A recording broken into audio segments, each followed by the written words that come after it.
Саламатсыздар, урматтуу Компресс сайтынын көрүүчүлөрү, мен Эрмек Токуров кезектеги цензурасыз маекти баштап отурам. Ал эми бүгүнкү маектин коногу Кыргыз Республикасынын Улуттук Жазуучулар союзунун төрагасы Нурлан Калыбеков. Саламатсызбы агай, иштериңиздер жакшыбы? Алгачкы суроону эле мындай берет элек. Азыр сиз Жазуучулар союзун башкарып атасыз. Жазуучулар союзунда бул адабияттын абалы тууралуу сурайын дедим эле. Азыркы учурда бизде адабияттын абалы кандай болуп турат? Жалпысынан. Эми жалпысынан алганда адабияттын абалы эң негизгиси процесс бар да. Процесс. Ар бир акын, ар бир жазуучу, драматург дейбизби, өзүнүн баягы аракетине жараша, дараметине жараша иштеп келе жатат. Мен буларды баатыр деп эсептейт элем. Илгеркидей азыр рынок заманын өткөндө бечара жазуучу китебин жазып алып, аны сатуунун рынок жолун жакшы өздөштүрө албаса, ошол үчүн илгеркидей гонорар төлөнбөсө мисалы, мына ушундай учурда колунан калем түшүрбөй кармап жүрүүнү өзү баатырдык деп эсептеш керек. Ал эми илгерки заман мына бул биз 70 жылдык бир системада өткөн заманда эми ал таптакыр бөлөк болчу. Мамлекет өзү адабиятты жазуучуларга өзү, мамлекет өзү менеджер болуп, ошондой бир башкасын айтпай эле коелчу. Мен ар дайым айтып жүрөм, Манас эпосун сыяктуу чоң бир эпосту дүйнөлүк адабияттын алтын фондусуна Кыргыз адабияты берди.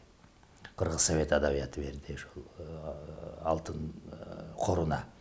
Ошол учурда Чыңгыз Айтматов феноменин берди. Анан бөлөк Сыдыкбеков, Касымбеков, ал залкарлар айтпай эле коелукпуз. Эки эле баягы дүйнөлүк адабияттын чен өлчөмү менен караганда ошондой бир ал учурда ошондой саясат болгон. Ар бир мамлекеттин өзүнүн баягы багыты, бир идеологиясы, идеянын алдында бириккен да. Ошол учурда укмуш бир нерселер жасалчу. Анан эми азыр деген азыр рынок. Каалайсыңбы жаз, каалабайсыңбы жазбай кой. Бирок азыр бир жакшы бир тенденцияларды байкап атам. Мына бул акыркы жылдары мына соцсеттер аябай көбөйдү. Соцсеттер көбөйүп, анан мындай жеке менчиктин мындай басмаканалар, жеке менчик басмаканалар ачылып, ошол учурда жанагындай жеке менчик китеп дүкөндөр ачылып, анан жанагы соцсеттер ар биринин колунда телефон бар да, өзүн пропаганда, пиар кылып, негизинде баягы китептерин чыгарып, сатып, ошол байып кетпесе дагы өзүн актап алган учурларды мен кездештирдим. Бул мен досторумдан деле билем да, ушундай. Анан эми азыр эми карап отуруп алган болбойт го дейм. Ар бир адам өзү иштеш керек, өз алдын иштеш керек. Эми ал рынок деген рынокто ал илгери бизге Салжан агай сабак берчи, адабий редакторлоону. Ошондо киши айтчу эле, ай ырды эмне кыласың? Биз ыр жазып жүргөн балдар элек да. Ырды эмне кыласыңар? Азыр деген детектив жазгыла, ужас, мистика жазгыла. Ошондон ошол көбүрөөк окулат. Анан ал элге тез сиңет. Анан ал бир пайдасы болот анын депчи. Ооба. Ошондой бир нерселерди айтчу эле. Анысыңарындай ошондой эле, бирок канткен менен бул эми бул кийинки баягы продукция маселеси да, бирок эң негизгиси бир адабий процесс, ушу колдорунан калем түшүрбөй кармап келаткандыгы үчүн рахмат айтышыбыз керек дейм. Гамзатовдун сөзүн ар дайым молдекелер азан айтканда эле мен айтып жүрөм. Гражданинди ким десең паспортун көрсөтөт, улутту ким десең адабияты менен искусствосун көрсөтөт деп. Ансаңар дайым таптакыр куруп калган болбойт го. Аккан арыктан суу агат дегенде бул кете берет, бирок аны канчалык деңгээлде биз ошондой эле учурда бир жеке бир секторлор, бизнесмендер, жалаң эле бизнесмендер базар куруп, мисалы базар куруп, киреше тармакты көздөбөй бир интеллектуалдуу аң сезим өскөн бизнесмендер болсо, ошол учурда мамлекет жалаң эле саясат менен, экономика менен алып бурушуп отурбай ушундай бир руханий эң негизги чыгармачылык. Мен аткаруучуларды бөлөк, ал биринчи аткаруучу, баягы кийин жайылтуучу, ал кийинки маселе. Ушул орусча айтканда именно создательдерди, ушул жаратуучуларды, жаратмандарды, ойду тамгага түшүргөн, жаратуучуларга бир көңүл буруп, бір жолдорун тапса болот, механизмдерин тапса болот. Эми азыр ушул жерде жанагы сиз коммерциялык багытты айтып атпайсызбы? Анан кийин ошол эле маалда базар шартында жазган адабиятчыларды, жазуучуларды. Эми сиз азыр ошол жазуучулардын башын бириктирген адабиятчылардын, жазуучулардын союзун жетектеп турасыз. Негизи эле азыр ушул союздун абалы кандай? Зарылчылыгы барбы негизи жазуучулардын союзун бириктиги? Абалы мышык эле турган абал да. Бул кадимки эле баягы коомдук уюм. 34-жылы Кыргызстан жазуучулар союзу уюшулган. 21 апрелде биринчи ошол жазуучулардын пленуму болуп, ушу 21 апрель 34-жылы уюшулган. Ага чейин жана пролетариат жазуучулар уюму башка болуп жүрө бергендечи. Ошол негизинде уюшулган. Бул ошол учурдагы мамлекеттик саясаттын баягы, эми ал учурда элестеткиле мамлекетке деген тирүү пропагандисттер керек болчу. Ошол мезгилде телевидение жок, радио болсо ар бир жерде сороюп бир тиги карагайдын башындагы бир жанагы колонкасы менен бир турчу эле го илгерки ошондой болсо. Анан ошол жаш совет мамлекетин кантип баягы идеологиясын жүргүзүү керек. Анан ойлошкан дагы жазуучулар союзун уюштурушкан, сүрөтчүлөр союзун уюштурушкан, композитор союзун уюштурушкан, ошону коомдук уюм кылып, бардыгы баягы мыкты-мыктыларын алып, мүчө кылып алып туруп, анан бирок мамлекет 100% бюджет менен каржылап туруп ошол идеологияны жүргүзгөн. Ошол негизинде элестеткиле бир 20-30 жылдын ичинде бир таптакыр караңгы сабатсыз элди илимге, билимге керек болсо атом бомбасына чейин көтөрүп, не деген Нобелдик сыйлыктагы лауреаттарды алып чыгып койду да. Ошондой учурда керек болчу. Бул абдан бир аба судай керек. Анан мына бул эгемендик алгандан кийин бул кадимкидей эле коомдук уюм. Кадимкидей эле коомдук уюм. Бирок ошол учурда улуттук деген статусу бар. Бул ошол биринчи президент Аскар Акаевдин указы менен улуттук деген статусун алган союз. Бирок ошол учурда анын улуттук деген бир мен бүт карап көрдүм, бир мыйзам менен бир корголгон эчтекеси жок. Мыйзам менен. Жөн эле графа кирген улуттук дегенге бир абстрактуу эле бирдемелер жазып салыптыр. Анын таптакыр юридикалык күчкө деле эмес экен мындай карасаң.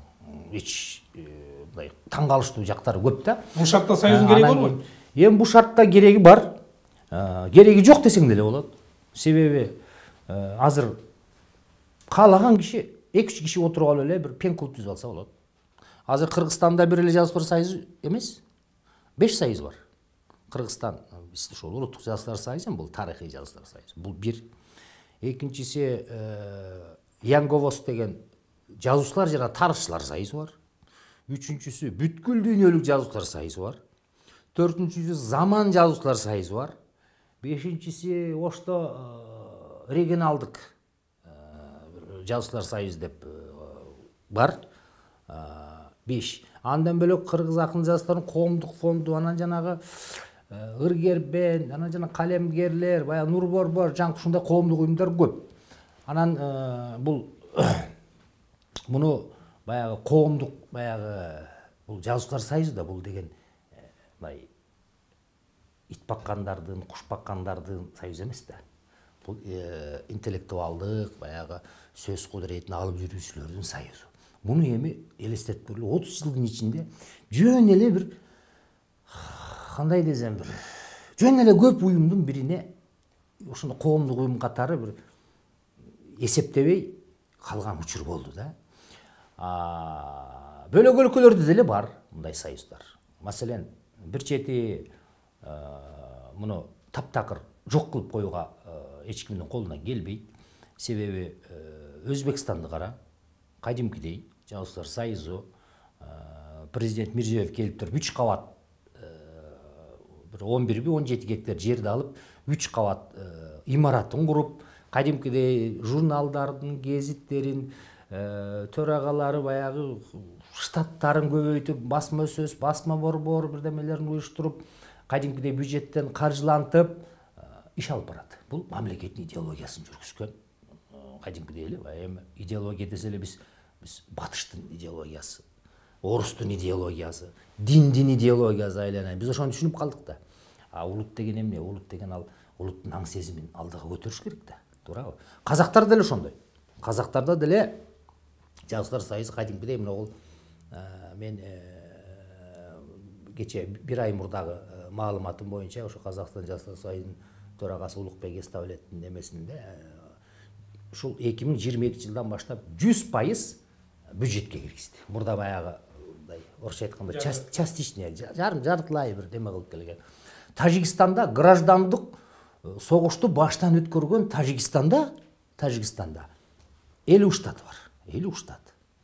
Жазуучулар кадимки илгеркиде журналдары, гезиттери чыгарып керек болсо бир мен таң калдым, жанагы ошо Жазуучулар союзундагы бир мүчөлөрү болсо бир айылда жашаса маселен тиги же болбосо ошол мүчөлөрдүн бардыгына айылда жашаганына участоктарын берип, турмуш шартын, социалдык абалын карап, айына стипендиялар төлөп, өкмөт китебин чыгарып, анан ошол эле продукцияны мамлекет саясатка алып койгонда ошол чыккан китептерди элге таратып, окурмандарга жеткирип, демек бул мамлекеттик бийлик менен жазуучуларды көпүрө кылып, элдин аң сезимин өстүрүп атат. Бул керек.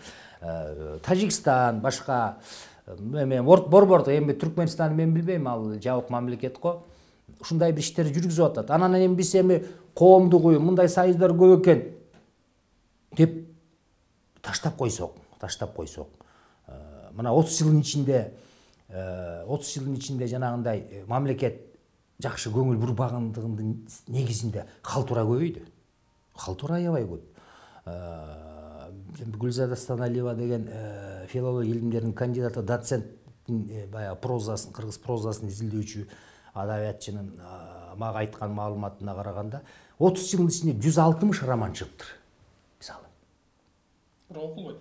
160 роман. Мындай да. Анан эми соцсеттерде баарыбыз эле акынбыз го, баарыбыз жазуучубуз го. Эми ушундай нерседе ушуну бир сөзсүз түрдө бир чыгармачылык уюмга бир кадимкидей бир мамлекеттик колдоо кылса, каржылоолор болсо, мисалы, бир ушуну бир тескеп, иргеп, бир 30 жылдык баягы элдин, окурмандын аң сезимине, 30 жылда мына оны китеп деп айтууга болот, муну мыкты классика деп айтууга болот деп бир элдин көзүнө бир көрсөткөн бир уюм катары деле керек да, мисалы. Ушул жерден суроо болуп атат да, мисалы мамлекет өзүнүн карамагына алганда баягы цензура башталат да. Мисалы азыркы тапта, мисалы биздин азыркы тапта, мисалы ким каалаган жазат, сиз айтып атасыз 150 роман жазылып атат депчи.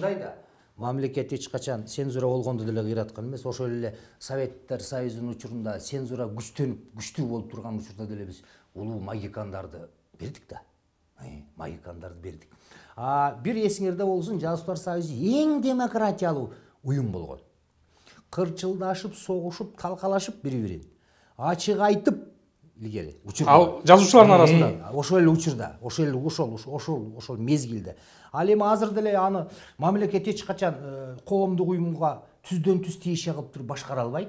Бул жерде баягы мындай Жазуучулар союзу, ушундай сүрөтчүлөр союзу, мисалы, киночулар союзу, бул мамлекет менен ушундай чыгармачылык уюмдар стратегиялык өнөктөш катары иштешип, маселен, сырттан деле грант алып атпайбызбы? Ошол эле мамлекеттин эле гранттарды алып, маселен, адабий сынга, мисалы да, мисалы, жаштарды окутуу, адабий мектепке, анан мыкты чыгармаларды конкурстун негизинде кабыл алып чыгарууга сөзсүз түрдө чыгармачылык. Азыр маселе мындай болуп атат да, мисалы биз 5-чи президент менен жашап атабыз. Эгер Роза Отмаевна кошо турганбыз, 6-чы президент болуп калат.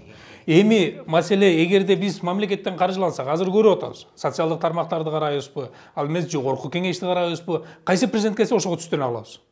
Акаевден Бакиев, Бакиевден ошентип азыр Садыр Нуркожоевич деп жашап атабыз.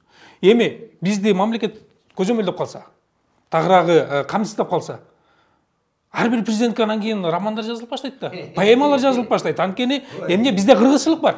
Ошол эле мисалы комиссия отурат дагы, бул менин үкам экен, же болбосо бул менин авам экен деп тургандан кийин, же болбосо жана саясий көз караштай кой, бул жакта тартылып келип, анан кийин ошол чыгармалар. Сен азыр мамлекетке жазуучунун кереги жок, мындай айтканда. Мамлекетке журналист гана керек. Мамлекеттин идеологиясын чагылтуу үчүн. Ал илгери болчу 30-40 жылдарды элди агартуу үчүн мондай чыгармачылык союздарды тирүү идеолог катары. Азыр мамлекетке Садыр Нуркожоевичка өзүнүн сайттары, телевидениясы жетет. Текебаевка өзүнүн сайттары, телевидениясы, группасы, партиясы жетет. Ошол эле учурда Бабановдун өзүнүн телевидениясы бар, өзүнүкү жетет. Азыр маалыматтын заманы. Жок, кошумча коё турсаңыз, бул жерде мамлекет деген келечегин ойлоп, улутту өстүрөлү, адабиятты өстүрөлү, элдин аң сезими көтөрүлүп, көркөм чыгармаларга чыгарыш керек. Көркөм чыгармаларга. ошол жерде кошоматчылык да бар да. Ал маселени да эч ким алып четке каккан жок. Мисалы, кошоматчылык ар бир жазуучунун өзүнүн абийиринде. Мен маселен эч кимди тоготпогон кишимин. Эч кимге жеке өзүмдү айтайын. Эч кимдин пикири менен макул болбогон кишимин. Мен өзүмдүн оюм, өзүмдүн аң сезимим, өзүмдүн пикирим бар. Мен бир системага кирген киши эмесмин. Динге кирген киши эмесмин. Ошол учурда атеист дагы эмесмин, мисалы да. Мен индивидуалист кишимин. Жазуучу, мына, мен аркылуу эле көрсөң, эч качан бир жазуучу эч качан бири-бирин укпайт. Бири-бирин укпайт. Чогулуштарды деле байкасаң эч бардыгы өзүнүн пикирин так даана айтат. Ал эми ал илгерки сен түшүнүк менен айтып атасың. Илгери сен зор болгондо китебин чыгарганда, китебин чыгарып туруп сөзсүз түрдө Ленин партия жөнүндө башында ыргын кетиш керек. Мекен эл жөрүн ырын кетиш керек, аны цензура карап отурган. Бул жерде цензура жок. Бул жерде деген мамлекет кызыктар болсо, мамлекет мыкты чыгармалар конкурс жарыялап коюп эле, ичинен илгеп алып туруп чыгара берсин. Маселе мындай болот атты. Мисалы, бул жерге келгенде Нурлан Калыбеков жетекчилик катары, мисалы жазуучулар союзу жетекчилик катары өзүңүз айткандай индивидуалист. Бирок Нурлан Калыбеков төөлүктүү эмес да. Жаңы бийлик келгенде айтат да, тети союздун жетекчисин алмаштырып койгула. Кайсы бир толтура рычагтардын арты менен сиздин ордуңузга Асанов Үсөн келет. Ал кошоматчы, мисалы. Ал кайсы президент экенин айтпайм, бир президенттин кошоматчысы дагы алды дагы жана кете баштайт. Ал фактор бар. Анан экинчи фактор, сиз айтып атасыз, акыркы 30 жылда 160-150 роман жазылды. Ал эсептелген. Эсептелген. Көп бар. Бирок, мисалы 160 романбы, 200 романбы, ал баягы табигый тандалуу менен окулбаган баягы той ашта туугандар арасында сатылып эле белекке бериле тартууга кетип калат да. Бул жерде мисалы эгерде жазуучулар союзу жана тиргебей турган болсо, ар кимиз өзүбүз жазсак, арасынан тандалган окулуп, тандалбаган окулбайт да. Бул жерде мисалы мындайча айтканда конкуренция деп коелу, орусча айтканда. Биз конкуренцияга жол ачып атабыз да. Ал жерде баардыгы жазсын, бирок мыктылары окулат, мыкты начарлары ошол жерден калат. Ошондой эле да, маселен мына мамлекеттик жанагындай жылдардын адабиятын карайм. Алыс барбай эле коелучу, мейли 30-40 жыл. 60-жылдардагы эле бир тенденцияны карасаң, биз 10 жылдыктарды бөлүп жүрөбүз го. 60-жылдарды тигинчөлөр чыккан, 70-жылдарды баланча чыккан, 80-жыл баланча чыккан. Мезгил өзү эле иргеп койт. Мезгил. Ошол учурдагы баягы альманахтарды жаңы жазып жүргөн бир китептерди баарын карасаңыз, айланан аябай көп. Бирок ошонун ичинен биз 60-жылдардан саналуу гана кишини айтабыз да. 70-жылдардан саналуу кишини айтабыз. 80-жылдардан саналуу гана кишини айтабыз. Мезгил өзү эле иргеп коет. Маселе ушуну айтып атам. Ушул шартта мамлекеттин камсыздоо зарылчылыгы канча. Анткени азыр 160 романдын арасынан мезгил өзү ыргайт дагы, балким оны калат, балким экөөсү калат. Элестетсең, мамлекетке только эле толпа керекпи? Элестетсең, мамлекетке бир только эле бир саясаттын колдогонун аркасында киши керекпи? Эгерде мамлекет башчылары акылдуу болсо, мээси жетсе, мамлекетке деген мына ушул көркөм дөөлөт керек. Міне кыргыздарың эмне биз кыйын эл болуп тарыхтан мактанабыз. Биз эмне Конфуцийди чыгарып койдукпу? Целый системаны берген. Бүткүл философиялык системаны, Кытайдын кантип адам болушун чейин, атанын ордун, баланын ордун, аялдын, эркектин ордуна чейин жазып койгон. Же болбосо бир просветленный улуу руханий окууду берген Кытайга окшоп даосизмди чыгарып койдукпу? Бизден Лао Цзы чыккан жок да, Конфуций чыккан жок да, туурабы? Бизден Манас айтуучулар, Манас эпосу чыкты, туурабы? Бизден Айтматовдор чыкты, бизден Касымбеков, Сыдыкбековдор чыкты. Эгерде мамлекет элин караңгы кылып, сабатсыз кылып, жөн эле бир бийлик алмаштыруудун ырчагына гана талпан эриште турган болсо, анда адабияттын кереги жок. Эгерде мамлекеттин башчылары мамлекетти гүлдөтүп, өнүктүрүп, элин акылдуу аң сезимдүү кылам десе, бизге биздин көркөм руханий дөөлөт адабият жазууларыбыз керек. Биз мына 70-жылдагы Совет өкмөтү жазып берген гана неметиги личносттар менен эле чыгып атабыз азыр. Элестет. Айтып кое тур. Айтматовдорду, Касымбековдорду, Сыдыкбековдорду 21 кылымда биз кимди айтабыз? Жана сен айткандай, мен айткандай халтурщиктерди айтып калабызбы? Же жалган пиар, жалган атак жазган кишилерди айтып калабызбы? Мамлекет ошондой мыкты личностьтарды чыгарат. Бир эле мисал. Европа менен Кыргызды таптакыр мындай салыштырып болбойт. Кыргыз 5-6 миллион кыргыз барсың. Бул бир, 6 миллионбу? Анын 3 миллионун кыргыз дечи, калганы 3 миллион кыргыз дейли. Анын жарымы тентип кетти, 2. Анан биздин балдарыбыз деген азыр керек болсо тилдери орусча чыкса эле азыр англисче чыга баштады. Мунун баардыгы ушу идеологиянын жоктугунан да. Европага теңелип болбойт го. Европа деген интеллектуалдык аң сезимге келгенине 500 жыл болду. Россия 300 жыл болду. Кыргыз 70 жылдын ичинде кайсы интеллектуалдык деңгээл сен көрөсүң 70 жылдын ичинде. Жок дегенде 3 муун өтүш керек. Интеллектуал аң сезимге. Бизде интеллект жок. Ошондуктан бирөө Акаевист, бирөө Бакиевист, бирөө Атамбаевист, бирөө мусулманчыл, бирөө теңирчил. Акыл эс аң сезим деген бар да. Эгерде мамлекет башчысы, мамлекеттин башында турган ошол эле президент, ошол эле премьер-министр, ошол эле мамлекеттик катчы чындап эле элин ойлосо, кыргыз улутун ойлосо, титулдук улут катары ойлосо, 21 кылымда биз кичине бир жөн эле баягы көрүнгөн маданиятты туурап ошонун аркасында жүрүп калбасак десек, биз улуттук иммунитетти күчөтүп, улуттук баягы эмени күчөтүш үчүн сөзсүз түрдө көркөм дөөлөт. Биздин көркөм дөөлөттүн руханий аскерлери булар калемгерлер, манасчысы, акыны, жазуучусу, комузчусу улутту кармаш керек да, Кудай ырмады. Ошон үчүн сөзсүз түрдө бул жерде мамлекеттик саясат сөзсүз түрдө керек. Ал эми мен айтпадымбы жана 5 союз бар деп. Мадемек 50 союз түзүп алгыла, ал силердин эмеңер. Мен деле маселен сен деле бир өзүнчө бир 3 киши отуруп алып туруп, пен клуб түзүп алып, бирдеме болуп алып иштей беребиз. Ал эч кандай бир жеке менчик форматта кете берет. Бирок бүтүндөй бир мамлекеттик саясат керек. Мындай нерсеге саясат 30 жылдын ичинде биз деградацияга кеттик. Коом деградация кетти. Бизди улутту улут кылып турган жана мен башында айткандай көркөм адабият. Мен айттым го, биздин кыргыздардын тиги синтоизмибиз жок, япондордой. Япондордой синтоизм жок бизде. Арабтардай Кураныбыз жок. Индустардай ари философиясы жок биздин андай.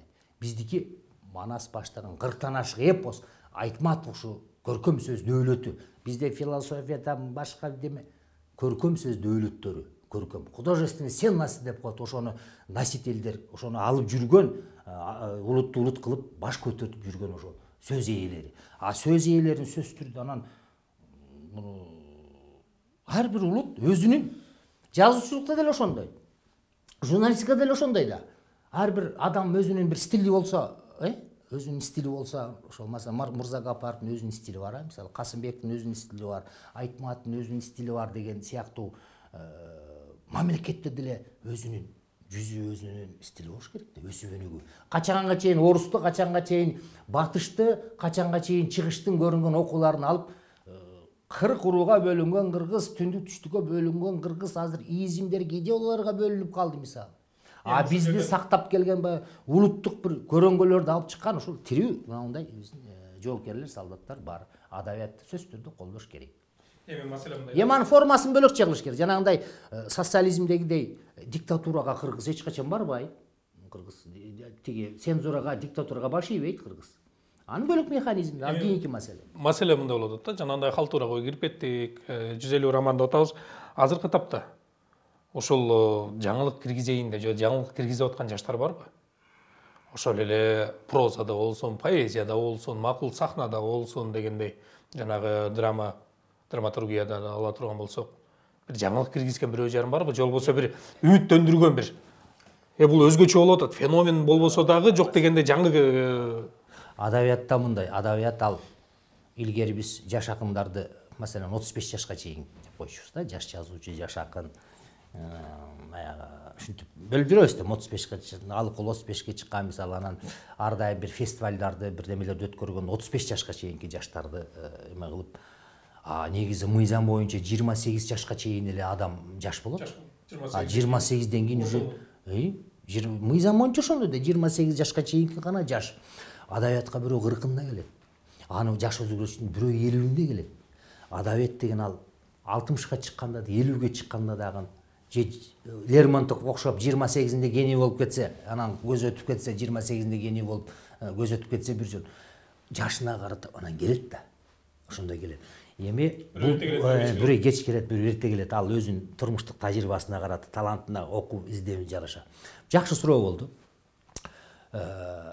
Биз былтыр мындай Жазуучулар союзунда архивтерди карасак, бүт жаштар көбүнчө ошол мурунку муундагы жазуучулардын бардыгын жогорку билимдүү болуп, анан Москвадагы жогорку 2 жылдык адабий курска барып, айрымдары 5 жыл ошол жерде адабий курска барып, адабият институтуна барып, же болбосо 6 айлык бир курстарга барып, ушундайларга барып, анан переквалификация кадров деп койчу эле го. Ошол сыяктуу болгон экен да, болгон экен.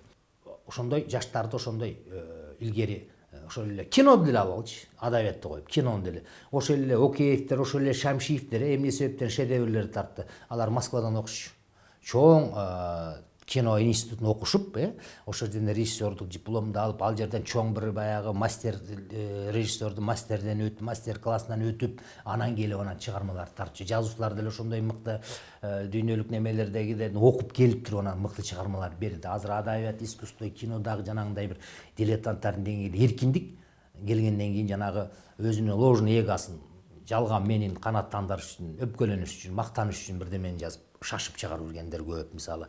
Же болбосо коммерциялык багытта тыйын тыпыр кылыш үчүн, жанын багыш үчүн, бир тыйын табыш үчүн ошондой бар. Анын бардыгы мезгил эле таразалап коет, анан мыктыларды бериш үчүн ошондой бир окуулардан өтүшчү да.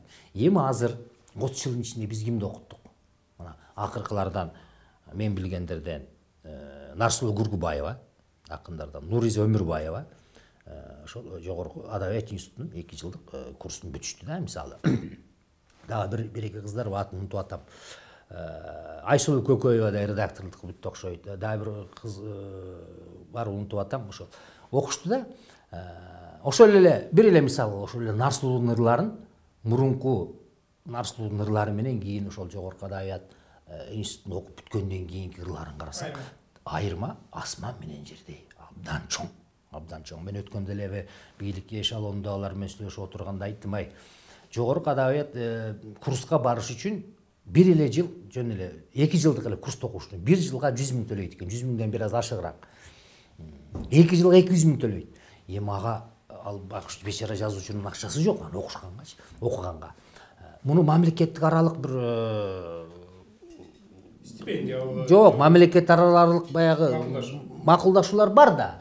Маданият министрлиги менен Кыргызстандыкы менен Россияныкы билим берүү министри макулдашы бар. Ошонун негизинде биз жок дегенде 1 жылда 1ден 2ден кишини ошол жогорку билими болсо 2 жылдык курска, же болбосо жаш билими жокторду баягы мектеп бүтөрү менен адабият институтунда окутуп, анан бир жаңы бир немелерди алып келишибиз керек. Биздин кийинки муунда акындарыбыз көбү баягы мындай бир өзүбүздүн баягы ар бир 2-чи кыргыз, 3-чү кыргыз таланттуу да, өзүнүн ички даярдыгы менен жазып жүрүшөт. Анан кыргыз адабиятынын баягы өзүнүн таасиринде, казанында кайнаган ырларды жазып жүргөндөр бар. Эгерде ошолорду бир таланттар көп.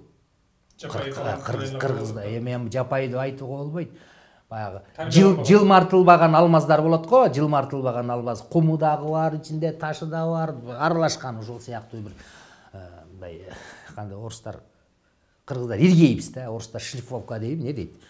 Ашлифовать этет дейби, биз иргейбиз да, иргеген ошондой бир мезгил өзү ошондой бир немерде доор талап кылып калды. Ошентип бир мектептерден өткөрүшүбүз керек да, сөзсүз түрдө. Анан ошондон өсүү болот. Анан илгери деле байкасаңыздар, башка жака барбайлычы, эми чыгышты жөн эле койлчу, улуу чыгышты. Биз кыргыздар эле мына бол, кече эле төкмө акындарыбыз жүргөндө. Токтогул акындын өзүнүн школасы бар болчу да, туурабы? Токтогул акындын. Кадимкидей бияктан Калык барып, анан Ишмамбет барып, дос болуп, анан жеңи жок барып дагы ошол жака келип, маселени өзүнчө мектеп болуп үйрөтчү да, устат шакирт деген нерсе бар да. Сөзсүз түрдө жапайы мындай талант менен жүрө берсе болот. бирок канчалык илимдүү билимдүү болуп өсүп өнүгүп анан өзүнүн стилин таап кынча бул адабият ушундай татаал нерсе да. Бирок ооз токус сөз менен арчыбаш керек. Бар, тенденция бар, келатат, аны мезгил көрсөтөт. Эми кыскараак болсок, мисалы азыркы тапта ошол жогоруда айтпадыкпы, таланты бар, бирок ошонун ыкмасындагы үйлөнүшүбүз керек. Биз азыр сынчыл өнөр кандай болуп атат? Бизде негизи сынчылар барбы? Эми мындай, мен төрага болуп келгенден берки какшап жетпей келатканым ошол. Кудай буйруса 2022 жыл ишке ашып калды. Биз Маданият министрлиги менен Азамат Капар Жаманкулов деген өзү жакшы жаш менеджер жигит бар, түшүнгөн. Экөөбүз сүйлөшүп, ошол быйыл ошол министрлик бизди каржыласа, мындай бир каржылап атат, биз бир мен суммасын айтпай эле коеюн эми алдын ала.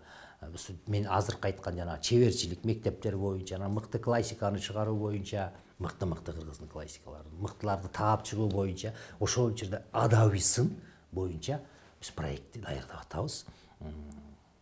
Адабий сынчыларга гонорар төлөнөт. Маселен, мына бул Ташматовдун китеби чыкты. Ага Эшматов деген сынчы алат дагы пикир жазат, адабий сын жазат.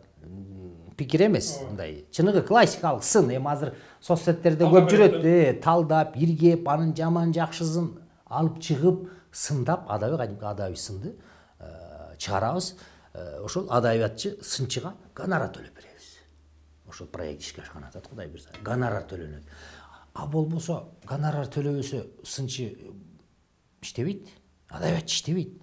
Маселен, менин китебимди мен бир пикир жазыш үчүн сен сынчы болсоң, сен аласың дагы, аны жок деген 3 жыл окуйсуң, 5 жыл, 6 жыл окуйсуң да. Окуп туруп анан кийин олтуруп алып туруп анан иргеп көзүңдүн майыңды коротуп анан иштешиң керек. Гонорар төлөбөсө баш шиптирбе. А эмне себептен ал өзүнүн окатын тиричилигин кылбайбы? Ошол сыяктуу бир гонорардык система кылып туруп, ошол адабият 30 жылдык адабият иргеп, мыктыларды бир ушундай бир неме кылбасак, болбойт. Мисалы, убагында ошол эле Артыкбаев, Кадыркул Даутов сыяктуу ири чоң адабиятчы сынчыларыбыз болгондо, азыр бизде негизи эле ушул силер гонорар төлөйм деген күндө дагы сынчы табылабы? Адис сынчы. Эми анда Качкынбек Артыкбаев алдында сынчы деп айтып болду, ал киши адабиятчы болчу. Кадыркул Даутов сынчы болчу. Эми аны мезгил көрсөтөт кимдин ким экенин, бирок эми азыр адабиятчылар, сынчылар мындай Абдыган Эркебаев жүрөт, Осмонакын Ибраимов жүрөт, мисалы да. Садык Алахан жүрөт, маселен, Рыспек Ишматов жүрөт, Аскар Медетов жүрөт, мисалы мен кече эле болот Акмат деген агабыз бар эле, кече эле кайтыш болуп кетти. Ушулар жүрөт, анан ушуларга биз ушуларды чакырып, жандандырып, мындай кылалык бир мындай проект да бул эми баягы. Ушундай кылып туруп аксакалдар, агайлар келгиле 30 жылдык адабиятты деме кылалык, мына сумма турат бул жерде, гонорар, ушуну иргейли деп бир анан кызыктырып, ошол чыккан адабий макалалар кийин китеп болуп чыгат деп туруп адабиятты көтөрөлү десек уюштурса болот да. Кантип болот? Түшүнүктүү. Эми азыркы тапта азыр китеп окулбай калды. Китеп эмес, ал социалдык тармактарда көбүрөөк узунураак жазып койсоң окуйт. Кыска. Видеону деле кыска көрөбүз.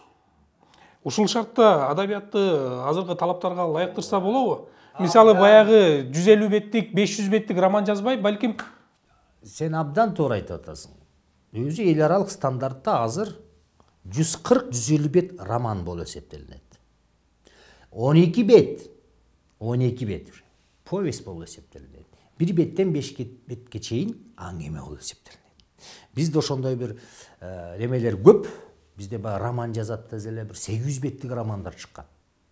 Ошол эле 30 жылдын ичинде 800 беттик романдар болду. 500 беттик романдар. Ал жазуучунун баягы өзүнүн эмесинде да, баягы дараметине жараша, бирок ошол жерде кийинки келаткан муунгу бир кичине бир мындай айтыш керек да, жайылтып окууларды өткөрүп, анан ушул бир стандарт. Эми азыр баягы Чехов айтты беле, ким айтты эле, краткая сестра таланта деген сыяктуу ошого ар бир жазуучу келбесе болбойт. Келбесе болбойт. Бул аудиолоштуруу, видеолоштуруу максаттар барбы Союзда? Бизге эми анын баардыгы келип чоң каражат. Айланайын биз муну акырындап баштап алалычы. Бизге чоң каражатты өкмөт да, мамлекет да бербейт, министрлик да бербейт андай очогон каражаттычы. Бирок планда бар. Планда бар, келечекте бар. Эми аны мезгил көрсөтөт. Бардыгы ушундай заман болуп. Бизге бөлүнгөн убакыт соңуна келип калды. Ошол себептен соңку суроону берейин. Жакын арада өзүңүз жетектеп турган жазуучулар союзунда кандай пландар бар? Эгер эки ооз сөз менен айта турган болсоңуз. Ушул азыркы пландар адабий сынды уюштуруп атабыз.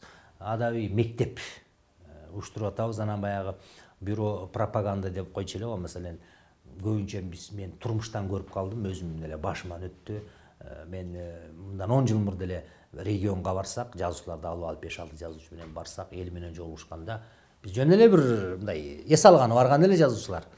Эл чогулуп, топто үйүлүп келип, эмне куруу келесиңер? Китебиңерди ала келбейсиңер, биз сатып алат элек деген. Ушундай элдер, адамдарга жолуктук да. Демек, баары бир көркөм адабият деген ал кыргыз, мен айттым го, кыргызды улуу философияны, улуу бир дүйнө таанымды берген эл эмеспиз биз. Биз деген Манаска окшогон эпосторду, айтматты феноменди берген эмес. Биз көркөмдү өлөтүн элибиз. Демек, ушул саясат улап бир региондорго, маселен, мыкты орто муун, улуу муун, жаш муундарды алып барып эл менен жолуктуруп, ушундай бир тирүү маектерди уюштуруп, ушул китептерди неме кылып бир жол ушундай немелерди. Анан эң негизгиси кийинки мынау колуна калем кармап, жашына, карысына карабай, колуна кармап жүргөндөргө адабий мектеп сөзсүз түрдө керек. Ошол үчүн жанагы адабий сын.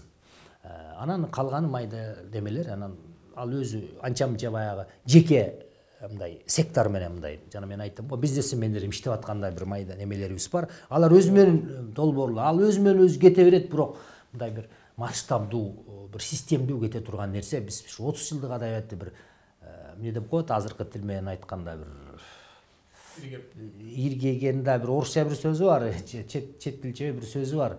Мониторинг кылып, анан жанагы иргеп ушундай бир кылбасак болбой калды. Анан чыккан китептерге сөзсүз түрдө бир пикирлерди бербесек болбойт. Рецензия керек.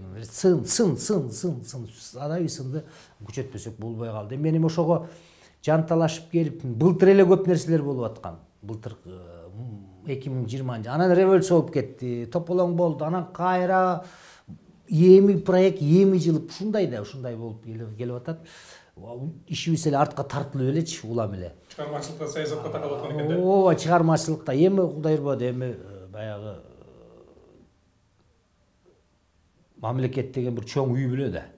Мамлекетте үй бүлөдө тынчтык болсо, анан илгерки Леонид Ильич Брежневдин сөзү бар беле, нам болсо ырда болот деп. Ансаарындай тынчтылык болсо эле бардыгы мезгил керет да. Бирок 30 жылдын ичинде мен бир таң калган нерсем бар. 30 жылдын ичинде тема көп да. Тема көп. 30 жылдын ичинде муш тема. Биз эле бөлөктү карабайлык. Кайдимкидей эле бир сынган кылычка окшогон бир келкелге окшогон бир роман жазылыш керек да, мисалы да. Биздин эле бар. Анан көп да. Анан биз ушул тема көп, биздин жазуучулар немелерибиз санжыра жазып кетишти. Анан бир илгерки баягы баатырлар, ар ким өз уруусунун баатырлары, мындайлар жазып кетишти. Мунун бардыгы бир илгери кайдимкидей эле бир мамлекеттик бүтүндөй бир саясат болуп атканда бир проблемаларды көтөрүп чыкчы да. Ошол эле маселен экология проблемасы болуп атат, ак кемелер чыкпадыбы мисалы, дүйнөлүк проблема мисалы, ошондой кеп да, ошондой бир кайдимкидей эле бир сот заказдар болуш керек да, гос заказдар болуш керек. Анан ошентип иргеп анан чыкса, кыскасы колдон келбей турган эч нерсе жок. Бардык нерсени адам бала өзү тапкан, өзү жасаган. Тетиги мифтериңен баштап, жомокторуңдан баштап, диндериңе чейин, ишенимдерге чейин, каада салтыңа чейин адам баласы акылы менен ойлоп таба алган нерселер бардык адам жасаган. Анан бардык нерсени жасаса болот.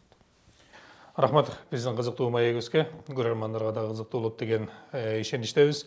Урматтуу Коом пресс сайтынын көрүүчүлөрү, биз жогоруда Кыргыз Республикасынын улуттук жазуучулар союзунун төрагасы Нурлан Калыбеков менен маек курдук. Кийинки цензурасыз маекке чейин жакшы туруңуздар. Мындан аркы маектерибиз дагы кызыктуу болот демекчимин.